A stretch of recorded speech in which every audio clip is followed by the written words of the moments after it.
ನಮಸ್ಕಾರ ವೀಕ್ಷಕರೇ, speed news Kannada ಭವಿಷ್ಯವಾಣಿ ನೇರ ಪ್ರಸಾರಕ್ಕೆ ಸ್ವಾಗತ. ನಾನು ಶಕುಂತಲಾ. ಇವತ್ತಿನ ದಿನ ಶನಿವಾರ.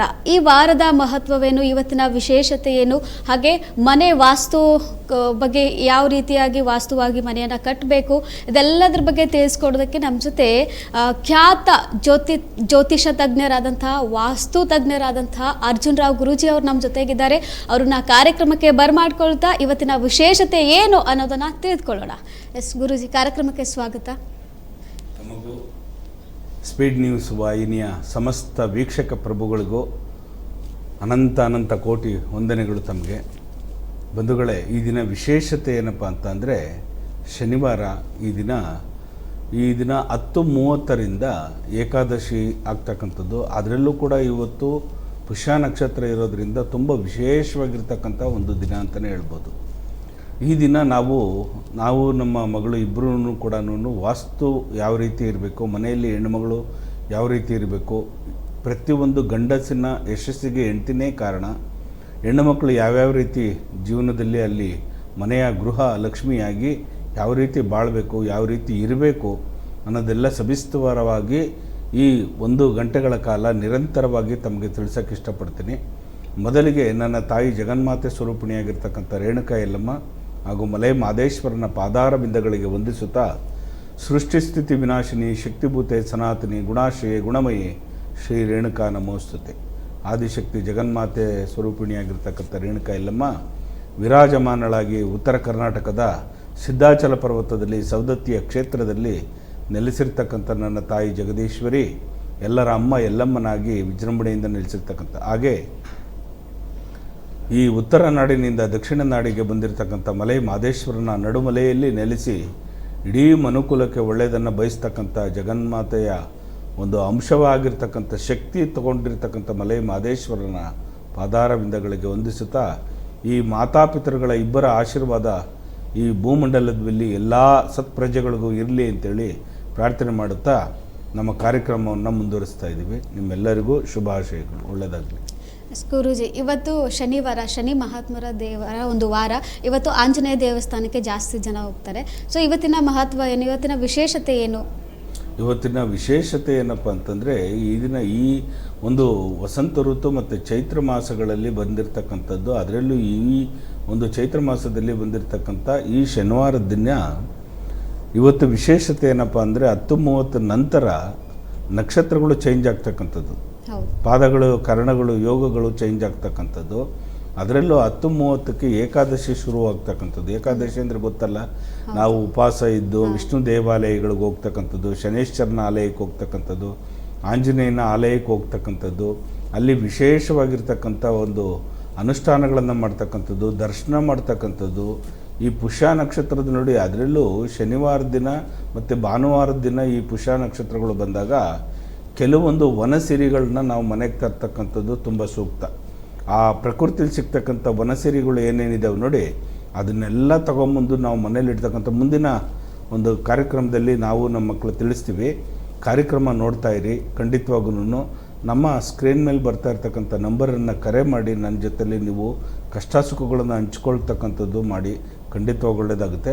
ಈ ದಿನ ವಿಶೇಷತೆ ಏನಪ್ಪ ಅಂತಂದರೆ, ಶನಿವಾರ ಏಕಾದಶಿ ಬಂದಿರೋದ್ರಿಂದ ನೋಡಿ ಎಷ್ಟು ತುಂಬ ಒಂದು ವಿಷ್ಣು ಆಲಯಕ್ಕೆ ಹೋಗಿ, ಶನೇಶ್ವರನ ಆಲಯಕ್ಕೆ ಹೋಗಿ, ಆಂಜನೇಯನ ದೇವಸ್ಥಾನಕ್ಕೆ ಹೋಗ್ತಕ್ಕಂಥದ್ದು ನೋಡಿ.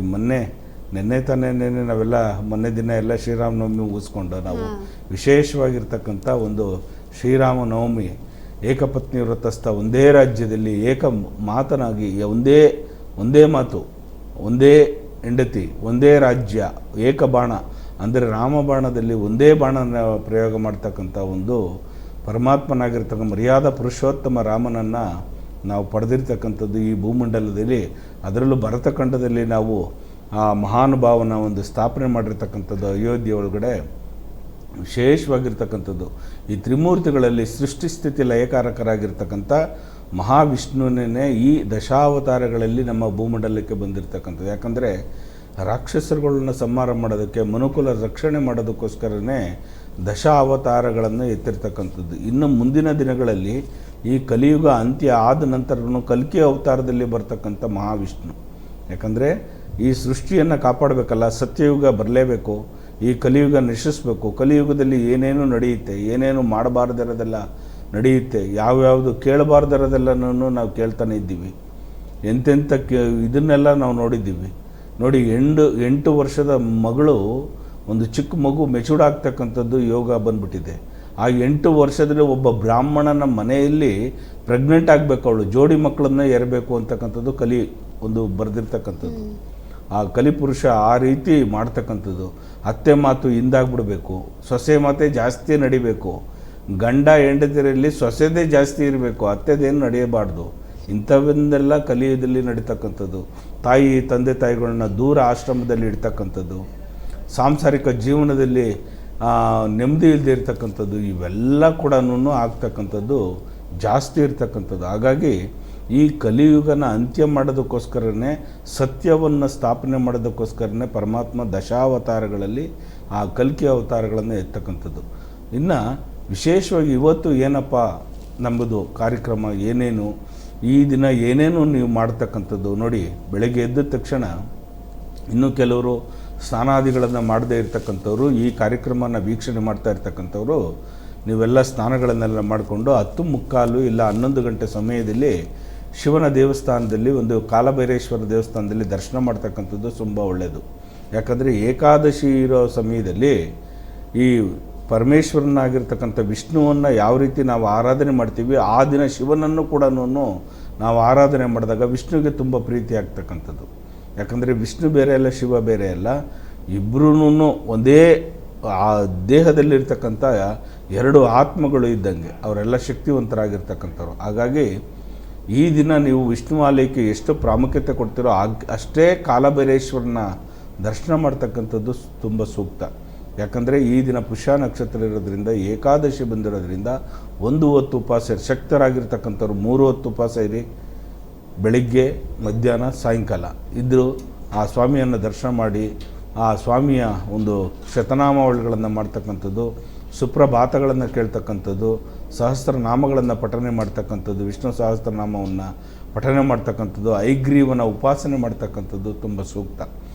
ಈ ದಿನ ಅಷ್ಟೊಂದು ಮಾಡಿ, ಇನ್ನು ದೇವಾಲಯಗಳಿಗೆ, ಶನೇಶ್ವರನ ದೇವಾಲಯಕ್ಕೆ ಹೋಗ್ತಕ್ಕಂಥ ಮಕ್ಕಳುಗಳು ಇವತ್ತು 10:30ರಿಂದ ನೀವು ಸಾಯಂಕಾಲ 5:30 ಸೂರ್ಯ ಅಸ್ತವಾಗೋ ಒಳಗಡೆ ನೀವು ಶನೇಶ್ವರನ ಆಲಯಕ್ಕೆ ಹೋಗ್ತಕ್ಕಂಥದ್ದು, ಎಳ್ಳೆಣ್ಣೆ ದಾನವನ್ನು ಕೊಡ್ತಕ್ಕಂಥದ್ದು, ಕಪ್ಪು ವಸ್ತ್ರಗಳನ್ನು ದಾನ ಕೊಡ್ತಕ್ಕಂಥದ್ದು. ಕಪ್ಪು ಯಾಕಪ್ಪ, ಕಪ್ಪೇ ವಸ್ತ್ರವನ್ನು ಯಾಕೆ ಕೊಡ್ತಕ್ಕಂಥದ್ದು ಅಂದರೆ, ಸೃಷ್ಟಿಯ ಮೂಲನೇ ಕಪ್ಪು. ಆ ಕಪ್ಪುಗಿರ್ತಕ್ಕಂಥದ್ದೇ ಅಂಧಕಾರವನ್ನು ನೀಗಿಸ್ತಕ್ಕಂಥ ಒಂದು ಕಪ್ಪಿನ ವರ್ಣ ಇದೆಯಲ್ಲ, ಅದು ಶಾಂತಿ ಸಂಕೇತವಾಗಿರ್ತಕ್ಕಂಥದ್ದು. ಅಹಂ ಅಂತಕ್ಕಂಥದ್ದು ನಿಗ್ರಹಣೆ ಮಾಡ್ತಕ್ಕಂಥದ್ದು. ಆ ಕಪ್ಪು ವಸ್ತ್ರವನ್ನು ಧರಿಸಿ, ಕೆಲವರು ಹೆಣ್ಮಕ್ಳು ಕಪ್ಪನ್ನೇ ಚಾಯ್ಸ್ ಮಾಡ್ತಾರೆ. ಅವ್ರ ರಾಶಿ ನಕ್ಷತ್ರ ಬೇರೆ ಇರ್ಬೋದು, ಆದರೆ ಹೆಣ್ಮಕ್ಳು ಬಟ್ಟೆ ಅಂಗಡಿಗೆ ಹೋಗಿದ ತಕ್ಷಣ ಕಪ್ಪು ಜಾಕೆಟನ್ನು ತಗೊಳ್ತಕ್ಕಂಥ, ಬಟ್ಟೆ ಕಪ್ಪು ಸೀರೆಗಳನ್ನು, ಕಪ್ಪು ಡ್ರೆಸ್ಗಳನ್ನು ತಗೊಳ್ತಕ್ಕಂಥದ್ದು. ಯಾಕಂದರೆ ಅವ್ರ ಮನಸ್ಸಲ್ಲಿರ್ತಕ್ಕಂಥ ಉದ್ರೇಕತನವನ್ನು ಕಡಿಮೆ ಮಾಡ್ತಕ್ಕಂಥವನು ಪರಮಾತ್ಮ. ಹಾಗಾಗಿ ಕಪ್ಪು ವಸ್ತ್ರಗಳನ್ನು ಯಾರು ಧಾರಣೆ ಮಾಡ್ತಿರೋ ಅವರೆಲ್ಲ ಶಾಂತಿಕಾರಕವಾಗಿರ್ತಾರೆ, ಸಮಾಧಾನ ಚಿತ್ತದಿಂದ ಇರತಕ್ಕಂಥದ್ದು. ಈ ಕಪ್ಪು ವಸ್ತ್ರದಲ್ಲಿ ಅಷ್ಟು ಶಕ್ತಿ ಅಡಗಿರ್ತಕ್ಕಂಥದ್ದು. ಇಡೀ ಬ್ರಹ್ಮಾಂಡನೇ ಅದರಲ್ಲಿ ಅಡಗಿರ್ತಕ್ಕಂಥ ಒಂದು ಕಪ್ಪು ವರ್ಣದಲ್ಲಿ ಶಾಂತಿಕಾರಕವಾಗಿರ್ತದೆ. ಸನ್ಯಾಸತ್ವ, ನಾನತ್ವ ಹೋಗಿ ಒಂದು ಬೇರೆಯವರಿಗೆ ದಾನ ಧರ್ಮಗಳನ್ನು ಮಾಡ್ತಕ್ಕಂಥ ಒಂದು ಯೋಗ ಫಲ ಬರ್ತಕ್ಕಂಥದ್ದು. ಈ ದಿನ ವಿಶೇಷತೆ ಏನಪ್ಪ ಅಂತಂದರೆ, ಪುಷ್ಯ ನಕ್ಷತ್ರ ಇರೋದ್ರಿಂದ ನೀವು ಆ ದೇವಾಲಯಗಳಿಗೆ ಹೋಗಿ ಪ್ರಾರ್ಥನೆ ಮಾಡಿಕೊಂಡು, ಇಡೀ ನನ್ನ ಕುಟುಂಬ, ನನ್ನ ಮಕ್ಕಳಾದಿಯಾಗಿ ನನ್ನ ಹೆಂಡತಿ ಮಕ್ಕಳು ಸಂಸಾರ ಸಮೇತವಾಗಿ ಎಲ್ಲವೂ ಅನುಕೂಲ ಆಗಲಿ, ಒಳ್ಳೆಯದಾಗಲಿ ಅಂಥೇಳಿ ಆ ದೇವದೇವನ ಮಹಾದೇವನ ಹತ್ರ, ಮಹಾವಿಷ್ಣು ಹತ್ರ, ಶನೇಶ್ವರನ ಹತ್ರ, ಆಂಜನೇಯನ ಹತ್ರ ಹೋಗ್ತಕ್ಕಂಥದ್ದು ಮರಿಬೇಡಿ. ಎಳ್ಳೆಣ್ಣೆಯನ್ನು ದಾನವಾಗಿ ಕೊಡ್ತಕ್ಕಂಥದ್ದು ಈ ದಿನ ತುಂಬ ಒಳ್ಳೆಯದು ನಿಮಗೆ. ಮತ್ತು ಎಳ್ಳು ದಾನವಾಗಿ ಕೊಡ್ತಕ್ಕಂಥದ್ದು, ಎಳ್ಳು ಬೆಲ್ಲಗಳನ್ನು ಅಲ್ಲಿ ಆ ಬರುವ ಭಕ್ತರಿಗೆ ನೀವು ದಾನವಾಗಿ ಕೊಟ್ಟಾಗ ನೀವು ಮಾಡಿರ್ತಕ್ಕಂಥ ಕರ್ಮದ ಫಲ, ತಿಳಿದೋ ತಿಳಿದಿರೋ ಮಾಡಿರ್ತಕ್ಕಂಥ ಕರ್ಮದ ಫಲಗಳು ಲೀನವಾಗ್ತಕ್ಕಂಥದ್ದು ಈ ದಿನ. ಈ ದಿನ ವಿಶೇಷತೆ ನೋಡಿ ಎಷ್ಟು ಚೆನ್ನಾಗಿದೆ. ಶನಿವಾರ ಏಕಾದಶಿ ಬೇರೆ ಬಂದಿದೆ. ಅದರಲ್ಲೂ ಈ 27 ನಕ್ಷತ್ರಗಳಲ್ಲಿ ಪುಷ್ಯ ನಕ್ಷತ್ರ, ಕೆಲವೊಂದು ನಕ್ಷತ್ರಗಳು ಬಂಧುಗಳೇ, ನಾವು ಏನು ಅನುಷ್ಠಾನಗಳನ್ನು ಮಾಡ್ತೀವೋ, ನೀವು ವರ್ಷವಿಡೀ ಏನೇನು ಪೂಜಾ ಕೈಕರ್ಯಗಳನ್ನು ಮಾಡಿರ್ತೀರೋ ದೇವರಿಗೆ, ಅದೇ ರೀತಿ ಈ ಪುಷ್ಯ ನಕ್ಷತ್ರ ಬಂದಿರತಕ್ಕಂಥದ್ದು ಶನಿವಾರದ ದಿನ ಒಂದು ವಿಶೇಷ ಇರ್ತಕ್ಕಂಥದ್ದು. ಫೋನ್ ತಗೊಳ್ಳೋಣ. ಗುರುಜಿ ಒಂದು ಕಾಲ್ ಇದೆ, ತಗೊಳ್ಳೋಣ. ಮಾತಾಡೋಣ. ಹಾಂ, ಮಾತಾಡೋಣ. ಹಲೋ ಹಲೋ, ಕೇಳಿಸ್ತಿದ್ದೇನಾ ನನ್ನ ವಾಯ್ಸ್ ನಿಮಗೆ? ಎಲ್ಲಿಂದ ಕಾಲ್ ಮಾಡ್ತಿರೋದು? ಹಲೋ ಸರ್ ನಮಸ್ತೆ. ನಮಸ್ಕಾರ ಮೇಡಮ್. ಸರ್ ಎಲ್ಲಿಂದ ಕಾಲ್ ಮಾಡ್ತಾ ಇರೋದು? ನಾವು ಆನೇಕಲ್ಲಿಂದ. ತಮ್ಮ ಹೆಸರು ಸರ್? ಹರೀಶ್ ಅಂತ ಮೇಡಮ್. ಸರ್ ಬನ್ನಿ, ಗುರುಜಿ ಹತ್ರ ಮಾತಾಡಿ ಸರ್. ನಮಸ್ತೆ. ಹಲೋ ನಮಸ್ತೆ. ನಮಸ್ತೆ ನಮಸ್ಕಾರ ಗುರುಗಳೇ. ಗುರುಗಳನ್ನ ಹೇಳಿ. ಹರೀಶಣ್ಣ ಹೇಗಿದ್ದೀರಾ? ಚೆನ್ನಾಗಿದ್ದೀರಾ? ಚೆನ್ನಾಗಿದ್ದೀನಿ, ಚೆನ್ನಾಗಿದ್ದೀರಿ. ಹೇಳಿ ಕಾರ್ಯಕ್ರಮ. ನಮಸ್ಕಾರ. ನಿಮ್ದು ಕಾರ್ಯಕ್ರಮ ಈಗ ಸ್ಪೀಡ್ ನ್ಯೂಸ್ ಅಲ್ಲಿ ನೋಡ್ತಾ ಇದೀವಿ, ತುಂಬಾ ಚೆನ್ನಾಗಿ ಬರ್ತಾ ಇದೆ. ಖಂಡಿತ ತುಂಬಾ ಸಂತೋಷ. ಹೀಗೆ ವೀಕ್ಷಣೆ ಮಾಡ್ತಾ ಇರಿ. ಗುರುಗಳೇ ಹೇಳಿ, ತುಂಬಾ ಸಿಂಪಲ್ ಆಗಿ ಮತ್ತೆ ಅರ್ಥಪೂರ್ಣವಾಗಿ ತಿಳಿಸ್ತಾ ಇದ್ದೀರಾ ಭಕ್ತಾದಿಗಳಿಗೆ, ತುಂಬಾ ಸಂತೋಷ. ಓಕೆ, ನಿಮ್ಮ ಮನಸ್ಸಿನ ಅಭಿಪ್ರಾಯ ಏನು ಕೇಳಬೇಕು ಅಂದ್ಕೊಂಡಿದ್ರಿ? ನನ್ನ ಮನಸ್ಸಿನ ಅಭಿಪ್ರಾಯ ಅದೇ ಸಹ ನಾವು ಈಗ ನಮ್ಮ ಮಗನ ಬಗ್ಗೆ ಕೇಳಬೇಕಾಗಿತ್ತು. ಅವ್ರ ನಕ್ಷತ್ರ, ಜನ್ಮ ನಕ್ಷತ್ರ ಸ್ವಾತಿ ನಕ್ಷತ್ರ, ತುಲಾ ರಾಶಿ. ತುಂಬ ಒಳ್ಳೆಯದಲ್ಲ. ಶುಕ್ರದಶೆ ಇರ್ತಕ್ಕಂಥದ್ದು. ಮುಂದಿನ ಭವಿಷ್ಯದಲ್ಲಿ ತುಂಬ ಚೆನ್ನಾಗಿರ್ತಾನೆ, ಚೆನ್ನಾಗಿ ಎಜುಕೇಷನ್ ಮಾಡ್ತಾನೆ, ಲೋಕ ಒಂದು ಅಭಿವೃದ್ಧಿ ಆಗ್ತಾನೆ, ಇಡೀ ರಾಜ್ಯನೇ ಗುರುತಿಸ್ತಕ್ಕಂಥ ಒಂದು ಯೋಗಕಾರಕವಾಗಿರ್ತಕ್ಕಂಥದ್ದು ಸ್ವಾತಿ ನಕ್ಷತ್ರ.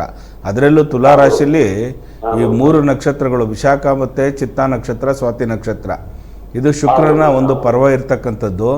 ಖಂಡಿತವಾಗೂ ಮುಂದಿನ ದಿನಗಳಲ್ಲಿ ನಿಮ್ಮ ಮಗನಿಗೆ ಒಳ್ಳೆ ವಿಶೇಷವಾಗಿರ್ತಕ್ಕಂಥ ಒಂದು ಅನುಗ್ರಹ ಪ್ರಾಪ್ತಿಯಾಗ್ತಕ್ಕಂಥದ್ದು ಒಳ್ಳೆಯದಾಗುತ್ತೆ. ಹತ್ರದಲ್ಲೇನೆ ಎಲ್ಲಾದ್ರೂ ಈ ಒಂದು ಚೈತ್ರ ಮಾಸದಲ್ಲಿ ನೀವೆಲ್ಲಾದರೂ ಲಕ್ಷ್ಮೀ ನರಸಿಂಹಸ್ವಾಮಿ ದೇವಸ್ಥಾನಕ್ಕೆ ಹೋಗ್ಬಿಟ್ಟು ಬರ್ತಕ್ಕಂಥದ್ದು ಮಾಡಿ, ಖಂಡಿತ ಒಳ್ಳೆಯದಾಗುತ್ತೆ. ಕೇಳಿ, ಪರವಾಗಿಲ್ಲ, ಕೇಳಿ. ಅದೇ ಗುರುಗಳೇ, ಈಗ ನನ್ನ ಮಗಳದು ಎರಡನೇ ಮಗಳದು ಬಂದು ಮೇಷ ರಾಶಿ, ರಾಶಿನ ನಕ್ಷತ್ರ ಮೇಷ ರಾಶಿ. ಖಂಡಿತವಾಗೂ ಅದರಲ್ಲಿ ಲಾಲಿ ಲೂ ಅಂತ ಬರ್ತಕ್ಕಂಥ ಇದು ನಕ್ಷತ್ರದಲ್ಲಿ ಮೇಷರಾಶಿಯಲ್ಲಿ ಅಶ್ವಿನಿ ನಕ್ಷತ್ರ ಇರೋದ್ರಿಂದ ಸ್ವಲ್ಪದಲ್ಲಿ ಆರೋಗ್ಯದಲ್ಲಿ ಸ್ವಲ್ಪ ಚೇತರಿಕೆ ಆಗ್ತಕ್ಕಂಥದ್ದು ನೋಡ್ಕೊಳ್ಳಿ.